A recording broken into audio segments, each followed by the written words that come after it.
بسم اللہ الرحمن الرحیم۔ السلام علیکم ورحمۃ اللہ وبرکاتہ۔ حضرت داؤد علیہ السلام کی قوم کا واقعہ۔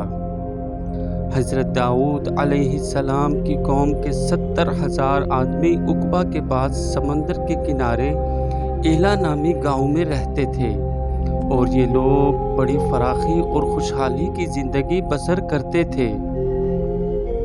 اللہ تعالیٰ نے ان لوگوں کا اس طرح امتحان لیا کہ ہفتہ کے دن مچھلی کا شکار ان لوگوں پر حرام فرما دیا، مگر اس طرح ان لوگوں کو آزمائش میں مبتلا فرما دیا کہ ہفتہ کے دن بے شمار مچھلیاں آتی تھیں اور دوسرے دنوں میں نہیں آتی تھیں۔ تو شیطان نے ان لوگوں کو یہ حیلہ بتا دیا کہ سمندر سے کچھ نالیاں نکال کر خشکی میں چند حوض بنا لو، اور جب ہفتہ کے دن ان نالیوں کے ذریعہ مچھلیاں حوض میں آ جائیں تو نالیوں کا منہ بند کر دو، اور اس دن شکار نہ کرو بلکہ دوسرے دن آسانی کے ساتھ ان مچھلیوں کو پکڑ لو۔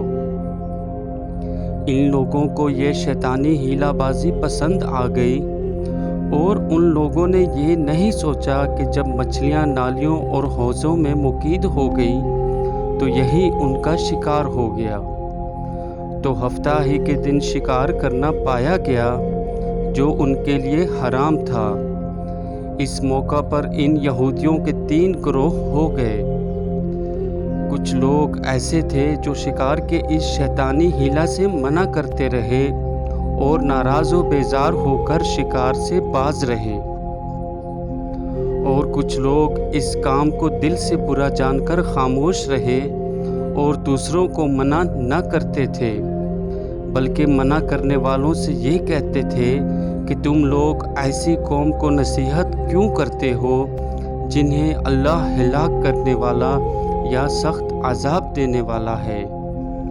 اور کچھ وہ سرکش و نافرمان لوگ تھے جنہوں نے حکم خداوندی کی اعلانیہ مخالفت کی اور شیطان کی حیلہ بازی کو مان کر ہفتے کے دن شکار کر لیا، اور ان مچھلیوں کو کھایا بھی اور بیچا بھی۔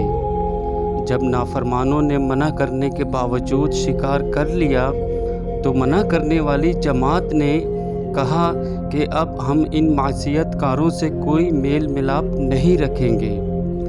چنانچہ ان لوگوں نے گاؤں کو تقسیم کر کے درمیان میں ایک دیوار بنا لی اور آمد و رفت کا ایک الگ دروازہ بھی بنا لیا۔ حضرت داؤد علیہ السلام نے شکار کرنے والوں پر لعنت فرما دی۔ اس کا اثر یہ ہوا کہ ایک دن خطا کاروں میں سے کوئی باہر نہیں نکلا تو انہیں دیکھنے کے لیے کچھ لوگ دیوار پر چڑھ گئے، تو کیا دیکھا کہ وہ سب بندروں کی صورت میں مسخ ہو گئے ہیں۔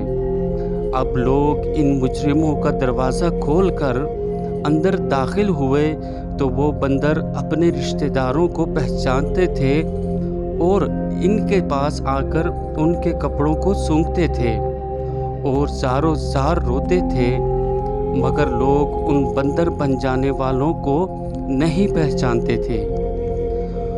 ان بندر بن جانے والوں کی تعداد 12,000 تھی۔ یہ سب 3 دن تک زندہ رہے اور اس درمیان میں کچھ بھی کھا پی نہ سکے، بلکہ یوں ہی بھوکے پیاسے سب کے سب ہلاک ہو گئے۔ شکار سے منع کرنے والا گروہ ہلاکت سے سلامت رہا، اور صحیح قول یہ ہے کہ دل سے برا جان کر خاموش رہنے والوں کو بھی اللہ تعالیٰ نے ہلاکت سے بچا لیا۔ تو یہ تھی میری آج کی ویڈیو۔ امید کرتا ہوں آپ سب کو پسند آئی ہوگی۔ میرے چینل کو لائک کریں، سبسکرائب کریں اور شیئر کریں۔ اللہ حافظ۔